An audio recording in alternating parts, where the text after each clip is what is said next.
Using basic field repairs, can we salvage broken arrows from a battlefield to give archers one more shot? Hi guys, my name is Stavros. I'm the author of the Tome of 6, Book 1 of the Faithful Force, and I'm also a warbow archer. Now, for those that aren't familiar with my channel, I'll just give a quick overview of what we actually do here.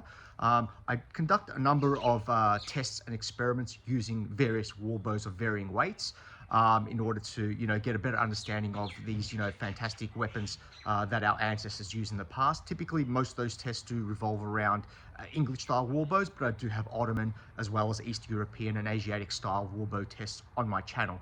Now, the bulk of the tests that I do involve two different types of tests. One is chrono tests, and in those chrono tests, we try to ascertain the energy production of warbows using authentically crafted war arrows. And then what we do then is we do a number of armor tests. So gambeson, mail, shields. Now, inevitably with these tests, unfortunately, it's the nature of, when you're using these powerful bows and you're hitting targets, we break arrows. Now, thankfully, most of the times when we break arrows, it's usually at the shoulder. So the point where the actual, arrowheads meet the arrow shaft. And because I typically do order my arrows between 29 and 30 inches in length to that shoulder, that is that I can repair them when they do break that way and still maintain my draw length, which is 28 inches. But unfortunately, sometimes in these tests, arrows break where you don't want them to break. Sometimes very close to the fletchings, they shatter. And when this does occur, they become harder to salvage. Okay, it doesn't mean they're impossible to salvage, but what I've done is I've repaired a number of arrows by salvaging two different parts of two different arrows in order to create a full arrow. And that's what the basis of this test is going to be. And not only that, I've repaired them in a way that would be very easy to fix in the field. I'm not using elaborate workshop or elaborate jigs, templates in order to foot arrows, very, very carefully. I'm using very, very basic materials and tools in order to effect these repairs. And I'll show you the arrows I have repaired, and I'll also show you those tools. So things that are very easily accessible: a saw. Now, obviously, this is a modern saw. A knife for whittling, a file or a rasp, a piece of cord, and some sandpaper to smooth out edges. Again, all very easily transportable, no elaborate jigs, no clamps, nothing like that, just very, very basic tools. And what I do is I find, two pieces of broken arrows that I've broken during my tests, usually the part where we've got the fletchings and also the bottom half where the arrowhead goes in. I create a wedge with the top half, and then I splice the side where the arrow will go on, and I end up creating this kind of footing, okay? We can see here on the camera, you can see there's a wedge put inside to recreate a complete arrow. Now, in a modern context, when we do repair arrows, we need those arrows to last us quite some time. I mean, we don't want to just repair an arrow, spend all that time and effort only for it to break the very first time we use it. But in a historical sense, these arrows really only need to last one more shot. And that's what we're here to test. If we repair these arrows in a crude way, and I'll show you again this arrow, and we can see here that it's a little bit bulbous where the wedge meets the bottom shaft in order to create that footing.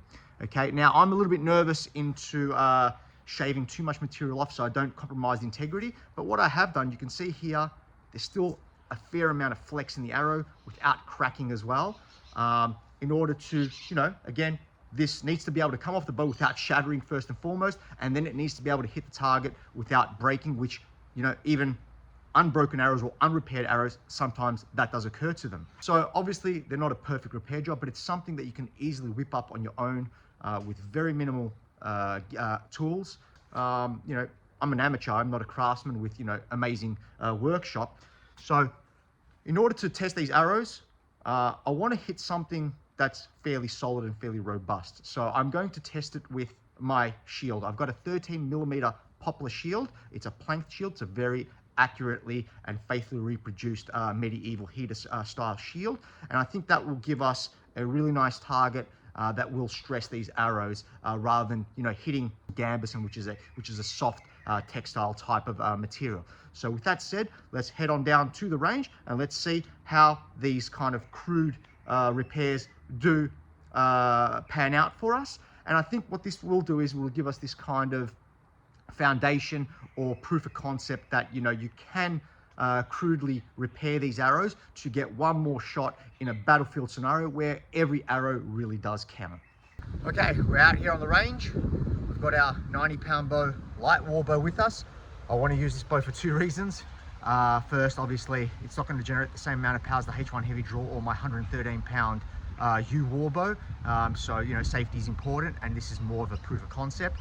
But the important thing is the target is less than 10 yards downrange. So when these arrows do impact on the target, they'll be simulating arrows coming off, you know, a 110-pound bow, losing that 20% energy at 50 to 60 yards at that point of impact. So let's see how we go with this bow and see what kind of results we get. Okay, first field repaired arrow is going to be a Type 9. Straight in. Didn't shatter off the bow, didn't break hitting the shield. So next one, this one's a bit more crude in its repair. It's a Type 7 diamond section needle bodkin.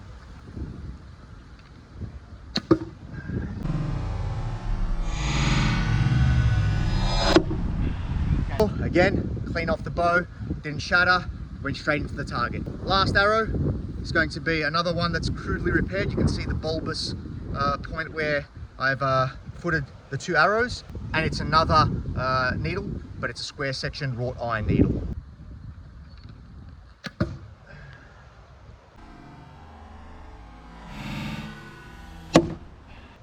And that has also gone through. And let's see how much damage they've done to the target, just to add that to our data. This is a poplar shield, planked. It's a pretty faithful reproduction of a historical heater shield. It's about 13 millimeters on average thickness. Okay, so we've reviewed the footage, but all the draws were clean. They were full draws, so we're extracting the maximum energy from the bow for these arrows. So that's a good thing. And we can see here we're getting some pretty decent penetration with, you know, specifically the needles. And the Type 9, the Will Sherman Type 9, hasn't done that bad either. So what I'll do is I'll measure them and add them to the data. So first we'll go with the Type 9, and the Type 9 is about 45 millimeters. The diamond section Will Sherman needle is about 95 millimeters. That's actually pretty good penetration on that one. And then we have the wrought iron square section needle, again by Will Sherman, and that one is about 75 millimeters. So again, that's pretty consistent with our previous results with this shield and our previous shield. So we can see that you know, these basic field repairs, I'll show you with the arrows in the shield itself. You can see with this one specifically where I have repaired it. I'll swivel this one around to there, and you can see that one is footed there as well. So they are definitely, you know, field repaired arrows. This one is the crudest one. You can see there that it's not quite smooth. It's more bulbous than the other ones. You know, the wood is kind of protruding, but we saw on the camera, we'll see on the GoPro, and we'll see, and we can see actually the arrows sticking out of the target, that they're hitting pretty straight. So they're coming off the bow really nicely, despite that bulbous type of area, which may, you know, throw off the arrows, you know, in addition to that arches paradox. And we are at, you know, 10 yards, so they don't typically stabilize that fast unless you do release them cleanly. So that's a positive. So I think this is a proof of concept that, you know, with some very basic tools, you know, if you go out into the field, salvage, you know, shattered arrows, you know, two halves of two different arrows, put them together with some very basic tools, you can actually get at least one more shot off a warbow. But again, so with the 90-pound bow, I am a little bit hesitant to use my heavier bows. You know, safety is important, and this is more about that kind of proof of concept. These are also, you know, 3/8-inch arrow shafts. They're not, you know, 12 millimeter arrow shafts. So even if they were, you know, proper brand new arrows, it's not a great idea to be loosing them off a 110 pound plus bow because they're not typically spined for that kind of bow. So they may shatter off the bow even, you know, as brand new.